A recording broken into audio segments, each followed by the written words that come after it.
Hi, Madonna, Louise Veronica Ciccone here. When will you understand that I am a person and not a thing? Look it up. Do something else. Do my eyebrows. Better to say, am I being true to myself? And is this what I want to say? And have I expressed myself the way I want to express myself? I mean, that's what it's all about. You're listening to MLVC, the Madonna podcast, your place for all things Madonna Louise Veronica Ciccone. Hey, everybody, it's Stefan. Hey, guys, it's Tony. And you know what? That baby that Madonna was keeping in Papa Don't Preach is 35.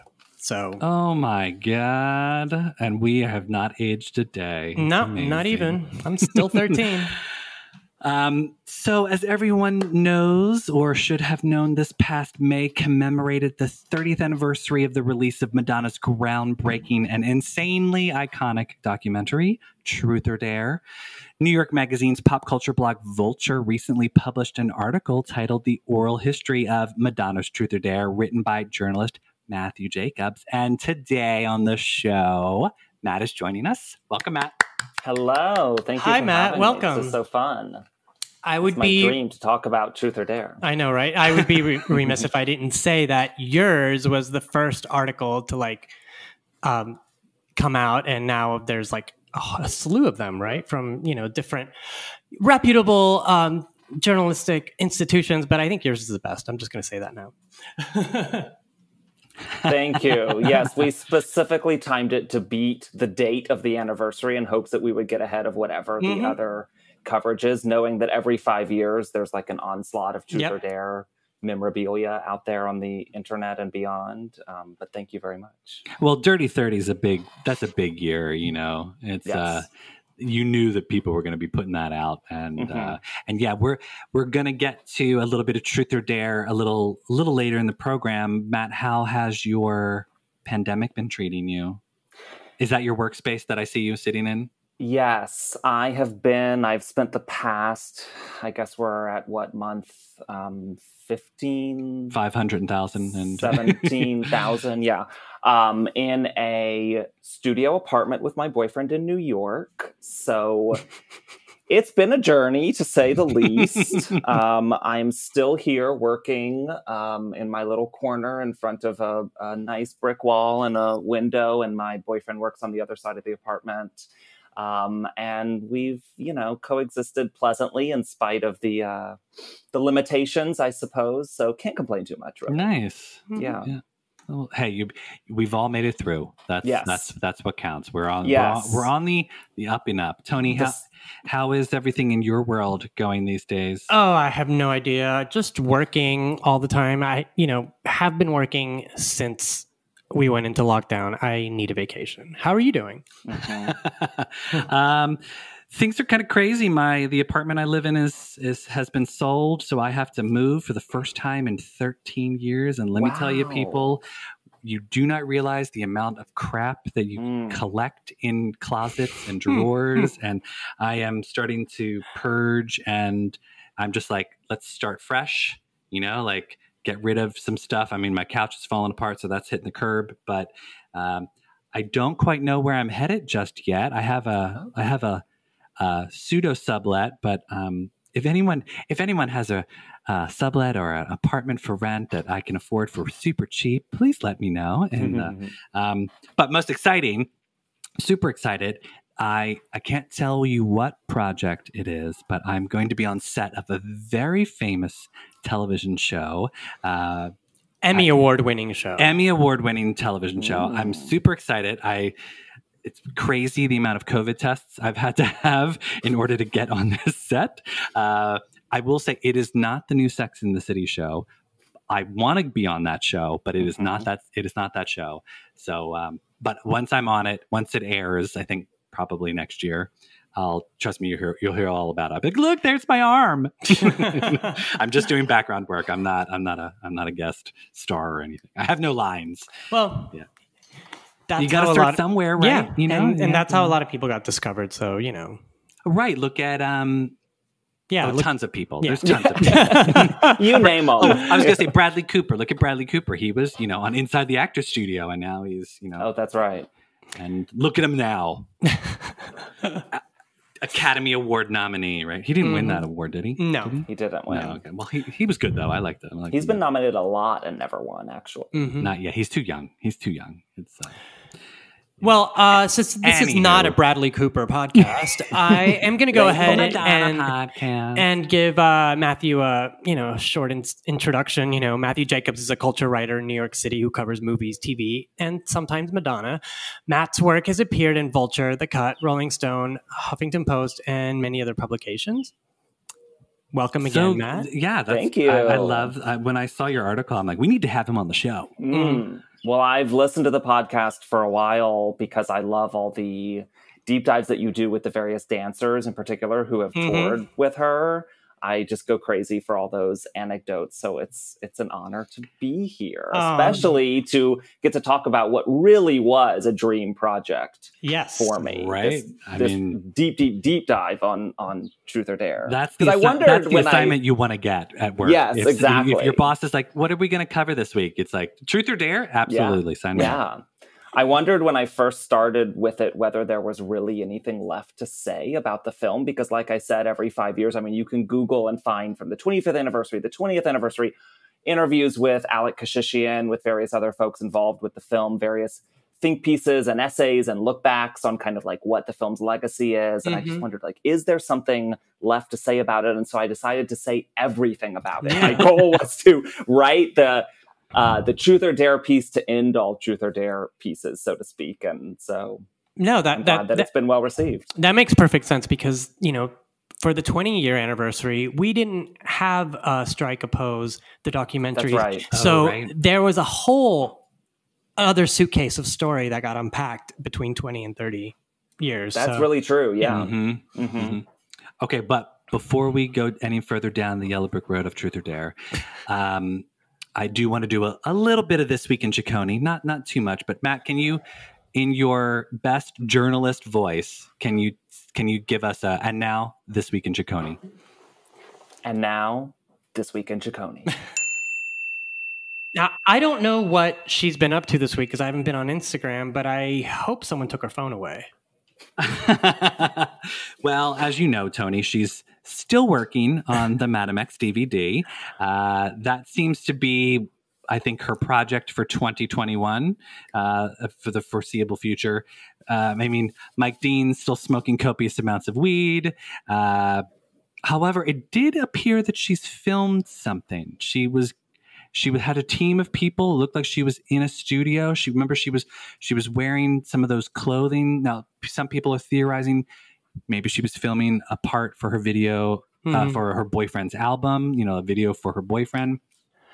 Of course, I'm dreaming that she's doing a visual album for brand new music. Oh, keep dreaming. I know. I know. But I just saw that Ruby Wax, British comedian and actress. She's actually American. Is she? Yeah, she's American. She moved to England and never looked back.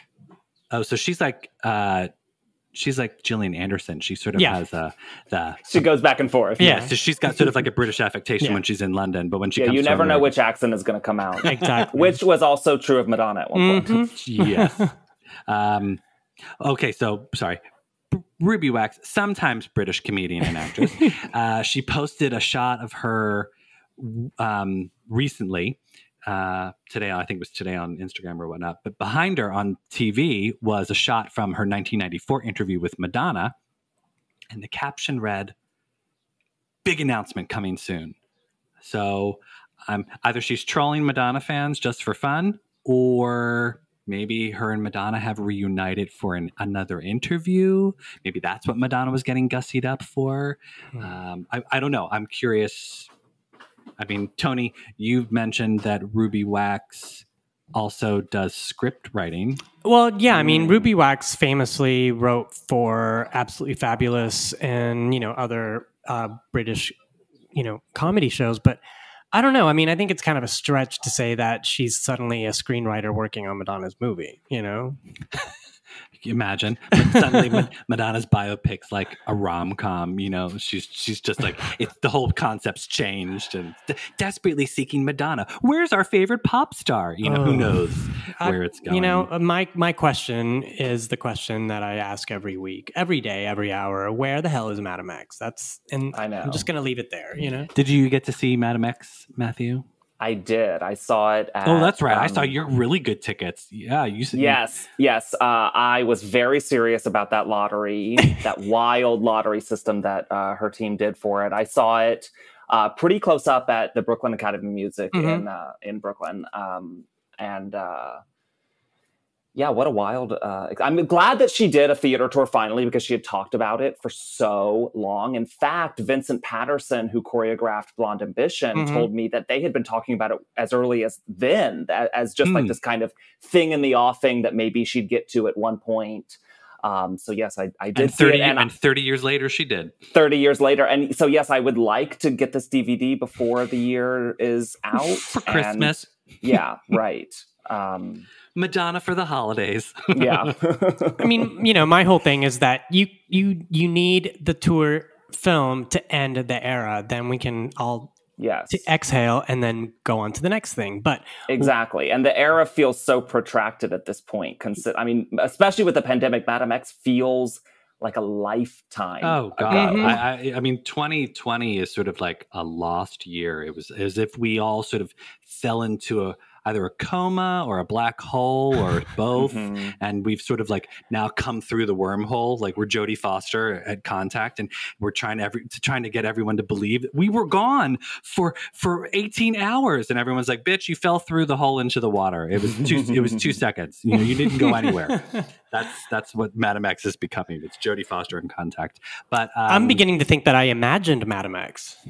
I know. Well, I remember when she was doing those Instagram live sessions with Diablo Cody for the biopic screenplay, thinking to myself, just as in addition to just how weird that whole setup was that they seem to have going between them, why is she skipping ahead to this instead of editing Madam X? People have been confused with this for a long time, I think. Oh, trust me, I've been project managing this project that I am not even, involved with the entire time. I'm like, all right, who's on the call sheet today? Who's working? Who's ordering lunch? Nothing. Just mason jars full of weed. That's all I'm saying. Yes.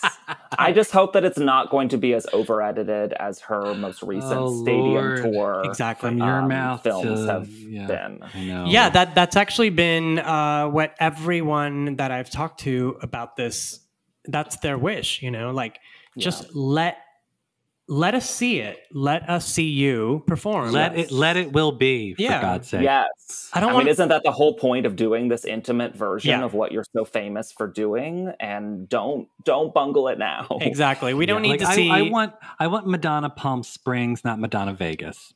Yeah.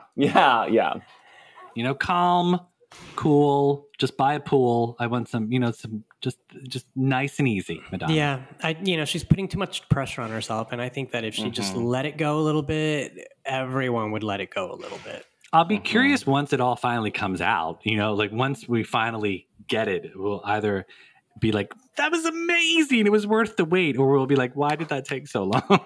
I know, especially because I think at this point, for the most part, aside from the fact that the tickets were pretty expensive to that tour, I think only the diehards are really anxious to see it. Yeah. I don't think it's on anyone's radar. I think when it gets announced, they'll be like, oh, Madonna had a tour? Right. I mean, maybe if she'll do some press for its release, she needs to kind of stoke some enthusiasm. Goodness knows, we'd love to have her on the show to talk about it, Plant that feeler now. Yeah, exactly. We always put it out in the universe. Madonna, come on our show and talk about the Madam X DVD. She could come on this podcast and talk about whatever the fuck she wants. Of course. There'd be no, she could just come on the podcast, Tony and I could say hello, and she could talk the rest of the time. No. But do you think that you guys could contain yourselves if that happened? I mean, how overjoyed would you? I mean, how intimidated would you be? I've been on Tony would cry. Well, I've been on a set with her, and we were told you cannot talk to her unless she speaks to you, and even then, just you need to work. You need to not be distracted. So I didn't, I heard her in the background, but I was looking down at my screen the entire time. So you just kind of have to like cut it, shut it down, I guess. Yes.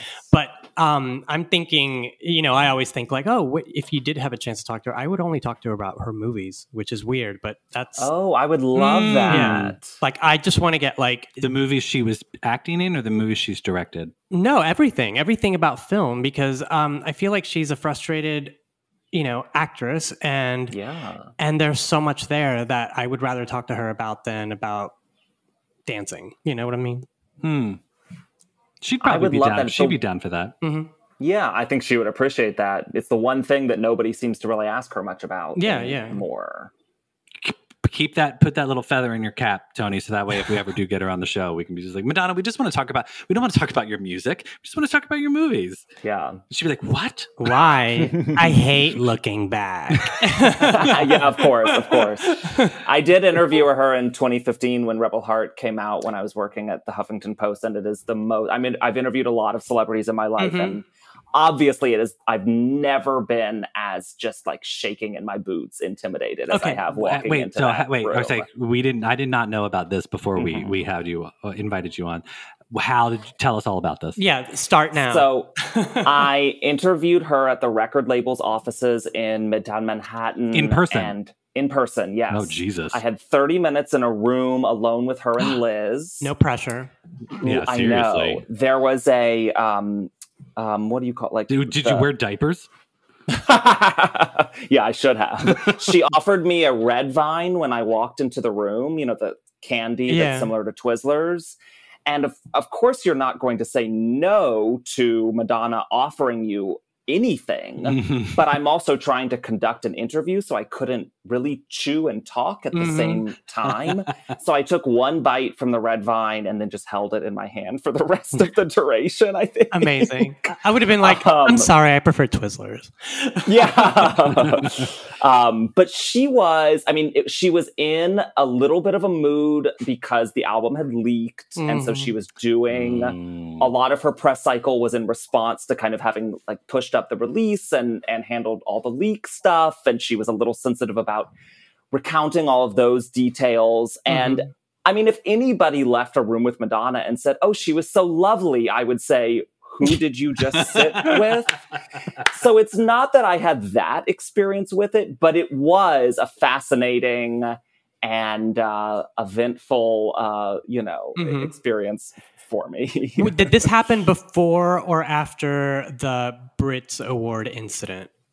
It was after the Brit Awards because I remember talking about the cape that Armani had made for her that got, ripped off and that caused the tumble. Yeah. And she was very critical of the design of the cape and what Armani had told her about the details about getting the string untied in time. And because I think that somebody from Armani had said something about her being ill-prepared or something to get the cape off in time. And she was saying that she thought it was a unclassy thing for them to say about it. So, yes, it was after the Brit Awards. I think it was the eve of the release of Rebel Heart. Oh, okay. Yeah. Okay. Needless to say, Madonna never wore Giorgio Armani Atelier again. Right. And she's also never wearing tie strings anymore. It's all Velcro. It's all Velcro. She's just like tearaway pants, Magic Mike that shit, Madonna. Last but not least on our list of what Madonna's been up to this week, I think Beautiful Stranger remixes are out, so everyone can bop around to their favorite remix. I think the only one that I ever really remember resonating with me was the Calderon Club remix, which is like if you were on some sort of club drug at 3 a.m. at the Roxy and you didn't know where you were, that's the song that would come on. And I remember being at a bar in Palm Springs when I'm very disoriented and seeing the Beautiful Stranger video for the first time. And I told everyone to shut up. Like the bartender. It was like loud amazing. Too. And I was like, shut up. I'm trying to watch this. Sorry, that just came out of nowhere. I was young when that video came out and my mom was sort of limiting about, the media that I could consume. I think I was like 9 at the time. And I remember knowing that I was like a really early pop culture adopter, and Madonna was always my favorite. And I remember the promos on like VH1 and TV for the premiere of the video. And I knew it was going to be that morning, and VH1 was going to play it at some point before I had to leave for school. And I remember my mom saying that I wasn't allowed to watch it because she knows what Madonna's reputation in music videos is. Oh my God. But she happened to go outside to smoke a cigarette when the video came on. And so I watched the hell out of it, and I was so excited. And she looked really good in that video. I really she was very on trend with the pants, and then like the halter top and the Manila Blahniks. Eye. Yeah. It was good. Yeah, she's gorgeous. A late friend of mine always used to say, if he could come back in life as a woman, he would be Madonna from the Beautiful Stranger video. Oh, I love that. And the deep knee squats. Right, exactly. And it's a fun song. I think for an upbeat non-album track, that's one of my favorites from Madonna. Yeah. It's a soundtrack song. I love Beautiful Stranger. Yeah, I love all of her soundtrack work, and this is no exception. It's just and good. Also, that song produced by William Orbit sort of lives in the like Ray of Light world a little bit. Yeah. But she sounds so good on that song. And I feel like the William Orbit tracks that are on like the music album and obviously Ray of Light, but more so the music album and Beautiful Stranger, she has a voice quality that just sounds so rich and so wonderful. And I love that. And I'm like, it's very interesting that she doesn't have that with the music, like the Mirways tracks on music, but she does with the William Orbit track. So they must produce her voice separately, differently. But anyway, I digress. All right. Since Matt compiled such a deep dive into Madonna's Truth or Dare, we wanted to have a bit of a chat about that. So where do we start? Tell us about the assignment. I mean, did you pitch it, or was it brought up to you? This was my brainchild. I knew that if I could come up with either a unique angle or do something really comprehensive, that I definitely wanted to try to do something for the 30th anniversary. I mostly write about movies and Hollywood and a little bit of TV, but I periodically find excuses to work Madonna coverage into my repertoire. Absolutely. As one should. Yeah. Absolutely. And so when there are anniversaries, I always think about, is there something new to say? Or, I remember when Rebel Heart kicked off, when the tour kicked off, I did like a retrospective interview with Patrick Leonard. Like, I'm always looking for little opportunities to squeeze in my Madonna indulgences. And so, with this one, I just sort of said, let me see if I can get anyone and everyone who has a hand in this film, behind the scenes, in front of the camera. And that is really the way that I approached it. I at least attempted to track down, I think, almost every face that you see in the film, and all of the credited producers, and even folks like who were involved with Blonde Ambition, like Vincent Patterson, the choreographer who I mentioned, and just kind of let it evolve from there and made it a kind of start to finish history of the film. And that's what you see now on Vulture. Yep. Yeah, no, Tony and I were both extremely jealous that you got to speak to some of the people that you've gotten to speak to, because we've reached out to some of those people. And I guess because we don't have New York Magazine backing us, they've been like, no, sorry, we're not interested. Like, I've been bothering Alex Kashishian's people to try to get him on the show. Not right now. No, sorry. And I was just like, okay, fine. I mean, we're extremely fortunate that we've been able to get the people on that we have. But, yes, I mean, I think you guys have spoken to all of the dancers who agreed to speak with me: Oliver, Carlton, and Kevin. I didn't get the other guys. Alec was interesting. He did agree, or his managers agreed to schedule the interview pretty quickly. But then when I got on the phone with him, kind of his first statement to me was, I really hope that you're going to make this about the progress that this film represented for the gay community, and not the juicy behind the scenes celebrity aspect of it. To which I said, of course I want the juicy backstage celebrity aspect of it. What are you talking about? But obviously both exist in harmony. Yeah. And so, but he was lovely and very, very fun to talk to. Mm-hmm. Out of curiosity, did you reach out to John Draper, the tour manager? I did not.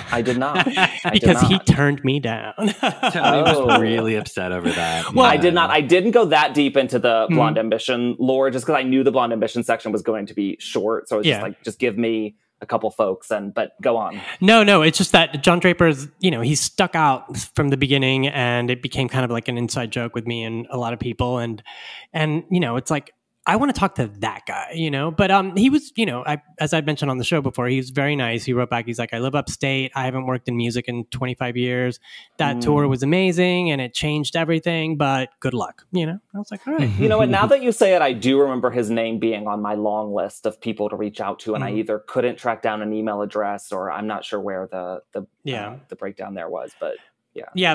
I mean, he's one of the people that's like name checked by Madonna, so it's it's part of the dialogue, Wait, so Matthew, you weren't old enough to see Truth or Dare when it was in the movies, right? Oh no, were you even alive? I mean, if you were 9 when Beautiful Stranger came out, I was 2 months old when Truth or Dare opened. Oh, how precious! A Truth or Dare baby. That's sweet. I know. I think I definitely first saw it when I was in high school and when I was in my long era of catching up on all the Madonna, paraphernalia that predated my time on this earth. Mm-hmm. And of course I've since seen it, a dozen times. I mean, so technically your mother could have seen Blonde Ambition and then took note of the Like a Virgin performance, and that's how I came to be. 9 months later. I mean, I was doing the math, and I was thinking you could have been conceived while Vogue was playing on the radio.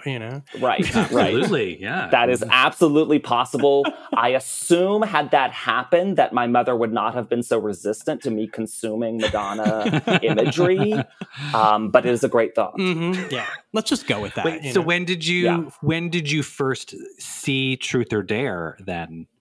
In life, I believe I must have rented it in high school. I was a big movie buff, big pop culture buff all around. Mm-hmm. And I mean, Blockbuster and video stores were definitely a haven for me in middle school and high school. And I just, I loved like classic Hollywood and the Oscars and just all of that kind of stuff. And then I also, of course, loved less so maybe toward, you get to that like late high school, early college phase where you're like, oh, I don't like pop music. I listen to indie shit or like whatever. So I definitely had that in me too, but I loved pop and I love pop divas in particular. And so I definitely think I would have rented it in high school at some point if I could get my hands on it. But so I don't have a vivid memory of the time that I first sat down to watch it, which is strange because I do have so many vivid memories of my first experiences with various Madonna moments. But I know I've seen it. Mm-hmm. Saw it. Did you rewatch it in advance of writing the article or interviewing the people? I did. I watched it and sort of took notes on just like funny lines and different people who appear and things like that to try to track down some of the, like I really wanted Melissa, her assistant, who's in it, who I just could not find. And I asked a couple people like, can you get her or whatever? And nobody heard back. So I was really trying to dig deep into it. I at one point was exchanging emails and voicemails with her chiropractor who does the adjustments and everything. And we just couldn't. Julie, just shut up. Julie, yes, exactly. Yes.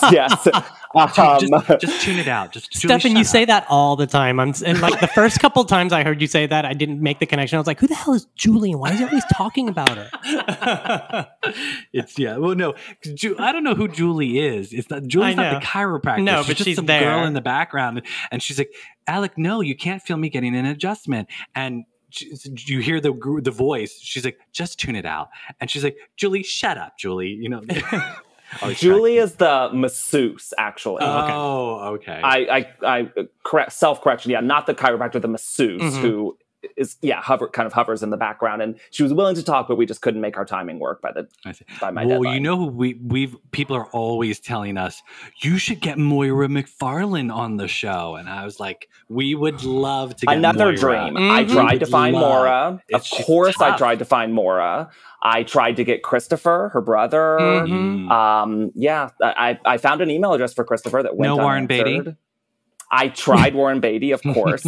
Radio silence from his people. Same with David Fincher and Kevin Costner. Sandra Bernhard said no. I love that you weaved in old points from articles that they had made quotes in, basically. Yeah, shout out to my editor, Brennan Carley, who gave great notes on the piece, and that was actually his suggestion to go back and get Madonna's voice in there, in spite of the fact that she, of course, did not agree to contribute. Yeah, sure. Yeah. Did you reach out to her people? Oh, yes. Yes. In fact, I waited until I had done a handful of interviews so that I could go to them and say, look at all these people that I've spoken to. Wouldn't she like to be able to speak for herself on this as well? You'd think. An immediate no. Right. Yeah, because we actually say that to her management, too. We're like, look at all these people. And we've spoken to all these people. And they're like, often it's a great tactic for landing celebrity interviews, not celebrities like Madonna, though. I understand that she's very busy. That's what they tell us. She's very, very busy. Sure. So, yeah. Sure. I'll respect that. She has an important edit to finish, and frankly, I'd rather her get done with that.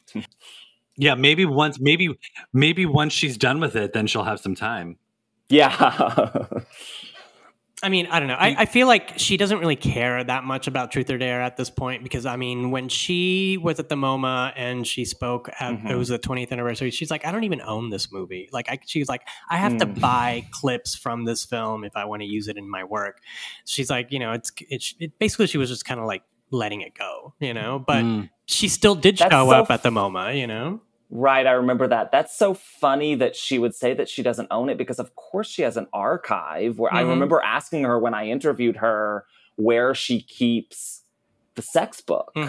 And she said it's buried in my archive somewhere. So as if she wouldn't have a copy of Truth or Dare, but okay. Is that her Upper West Side apartment? Is that what she now is like? That's her archive? That entire apartment is just like a museum? Doesn't seem like I don't know for sure, but that is what I assumed she meant when she referred to her archive. Yes, I assume that's where she just, because every time she's in town, if she's in that apartment, she's trying on old dresses and stuff. And well, yeah, think about it. That's the one place that she's had since the 80s. Everything else, everywhere else she's lived, she's, sold it and moved. That's true. But that apartment she bought with Sean Penn in 1987. So I'm sure there's secrets hidden everywhere in that apartment. I guess she can relocate it to the Weeknd's house now that she has bought it in Los Angeles. I don't care how it gets there. Just send it over. Yeah.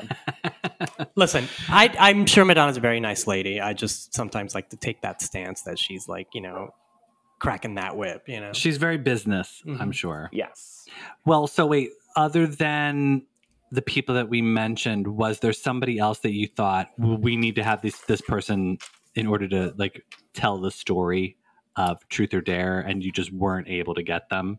Well, who I really wanted, I'll say, first of all, I was so thrilled when Liz Rosenberg said yes. I don't believe that Liz has given an interview about Madonna since they parted ways in 2015. No. And in fact, when I first emailed her, her response was, well, I don't give interviews often about my clients or former clients.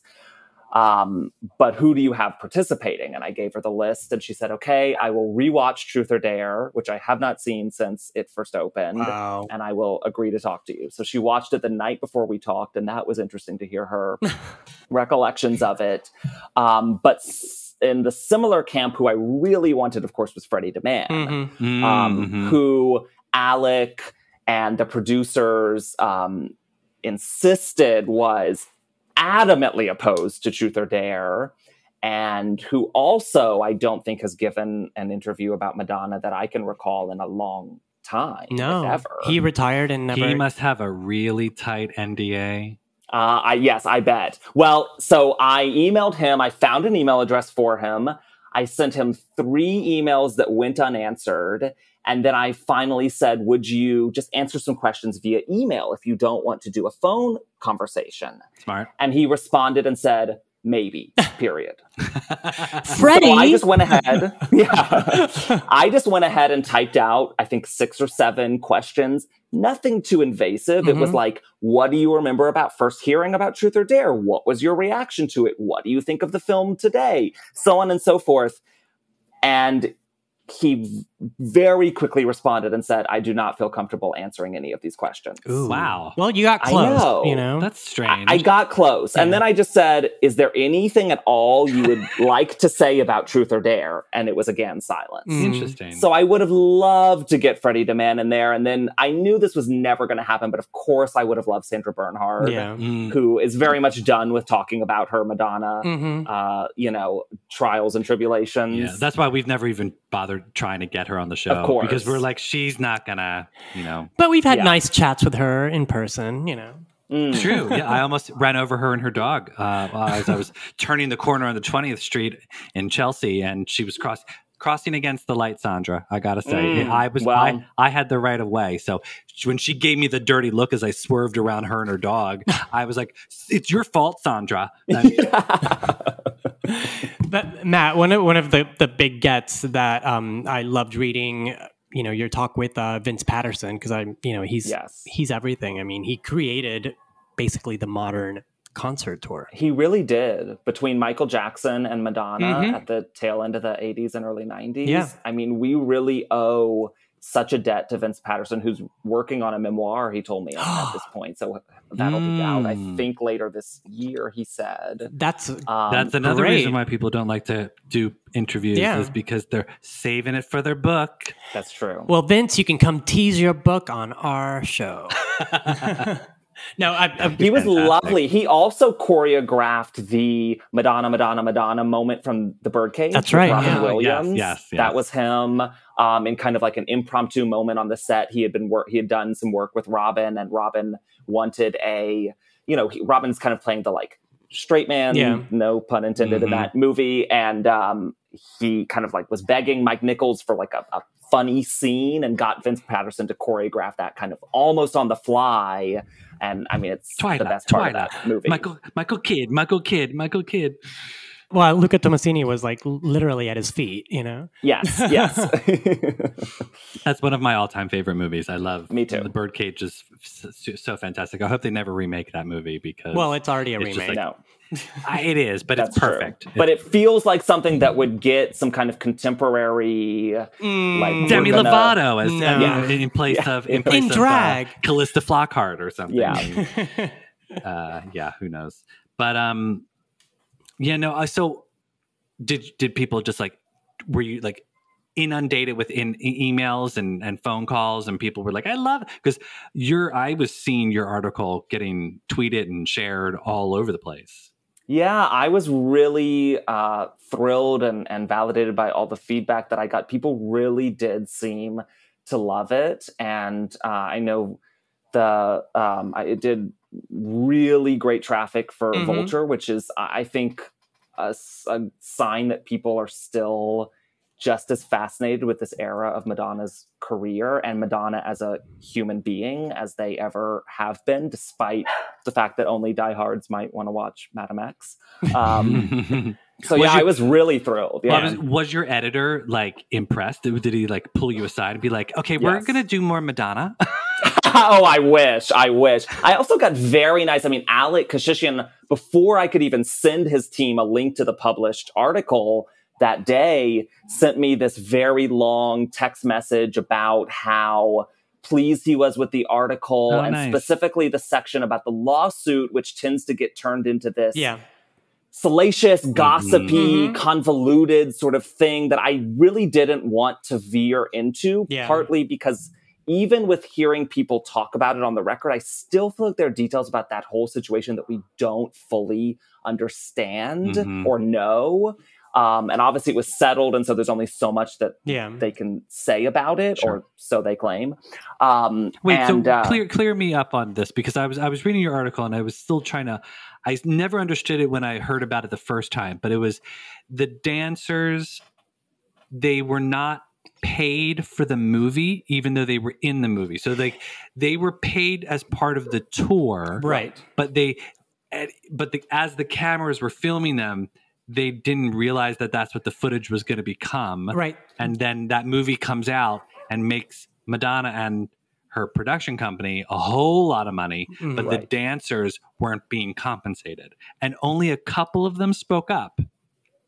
Yeah, that is very accurate. Yeah, there were 3 dancers involved in the lawsuit, 2 for contractual issues regarding the payments of the film, and then Gabriel, who died of AIDS in 1995, sued for invasion of privacy because Madonna and Alec Kashishian didn't want to remove the scene of the gay kiss. And he wasn't out to his family. He wasn't out to his family. So I sort of view it, even though the lawsuit got filed as one big, ordeal, I sort of view it as 2 separate cases. I think Gabriel has a far more cogent complaint than the other guys seem to, only because I've never, we don't know anything about these contracts and what the details of them really were. But what Kevin says in particular is that there was a clause that he negotiated in his contract. So it's possible, because Kevin had agents and some of the other dancers didn't. He was a bit more savvy,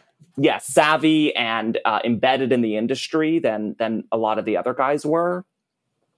So I think some of these contracts might have been negotiated separately, it seems like. Yeah. And Kevin at least had a clause in his that said, if this gets turned into a film of some kind, he'll get an extra paycheck. That clause apparently was not honored.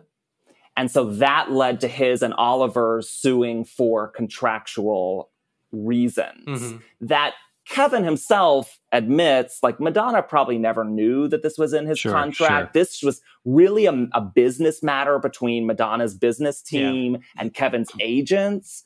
But by the time he appeared on, and I didn't even get to this in the oral history because it was just too many details.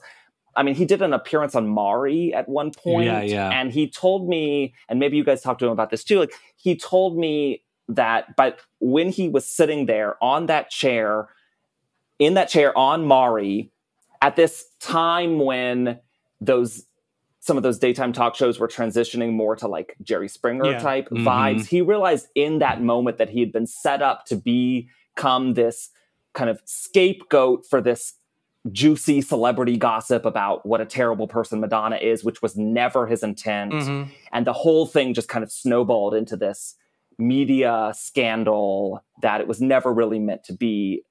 His angle on it was strictly about the money and what had been agreed to on a business end. Yeah, because I mean, if I was in a tour and my film, a film got released with my picture in it, I'd want some cash. Of course. I mean, it became the highest grossing documentary in history. So of course that if you had negotiated that for yourself, you deserve what you have set up. Yeah. And, the lawsuit should have remained private. And when that, became salacious news, it put this unfortunate spin that Madonna was, quote, screwing over her dancers. And then in turn, her dancers were, upset and looking for vindication. And I, like you mentioned, Matt, I think it's a lot more legal than that and less about emotions, Yeah, I think it is too. Kevin told me that he actually ran into Madonna in around 1999. He was at dinner with David LaChapelle not long after LaChapelle and Madonna had done the Ray of Light shoots.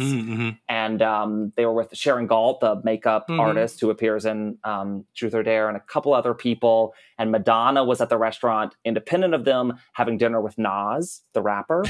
And of course, yes, as one does, right? Rebel Heart collab in the making. And at the end of dinner, she came up to their table and was exclaiming how she didn't know that all of them knew each other and how great it was to see all of them. And in the course of this conversation, Madonna and Kevin hugged and had this warm exchange.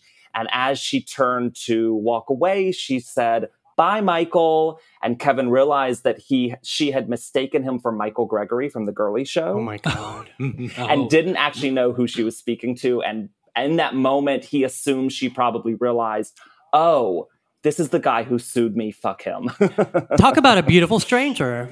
Yeah. Or she just didn't remember who he was. I mean, right. But yes, I'm sure she meets so many people. It's tough for her to keep track. Of course. I don't know. This is becoming like a trend on our show. I love stories of people running into Madonna in restaurants, but that's just me. Yeah.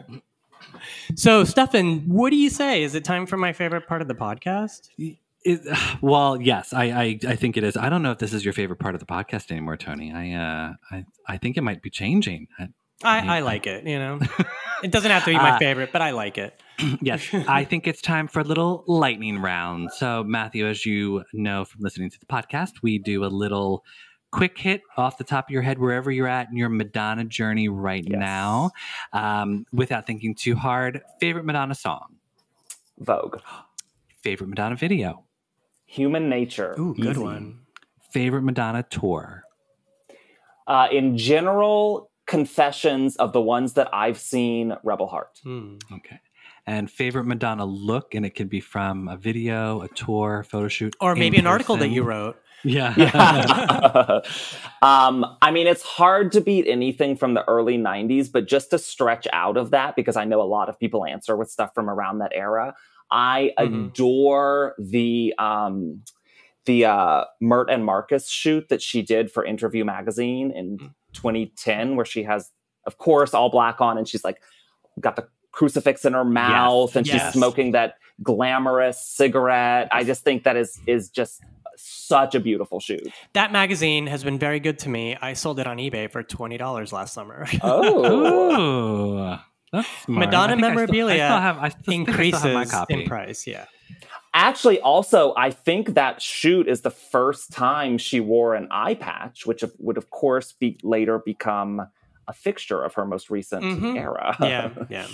That damn was eye it patch. the first? Now, maybe it's not the first time, but it was thinking, a time. I'm going to go back and think of when, because I feel like I did see her wear an eye patch at some point in her career. I must have blocked it out. I was like, oh, that's before Madame X. And yeah, it's funny though. The Madame X eye patch has done strange things. Like now I'll be walking through the streets of New York and there'll be people wearing a legitimate eye patch. And I'll be like, oh, like Madame X. Yeah. I'm like, here they are. They probably had like a cataract removed or something. Yes. Every time I see someone with an eye patch, man or woman, pirate or, regular person, I always just go, oh, Madame X, Yes. Wake up. Yeah. Oh, God. Well, Matt, thanks for taking the time and coming on the show and telling us all about the inside, the truth. When is your next Madonna article coming out? I don't know. I don't have one lined up. Her birthday's in August. Yes, that's true. That's true. Well, start pitching it now. Yeah, well, I'm hoping that because I primarily cover movies, that when the biopic starts heating up, that I'll be able to sit with her again, or at least, dive into that whole fascinating production cycle, which has already given us lots of fodder to think about.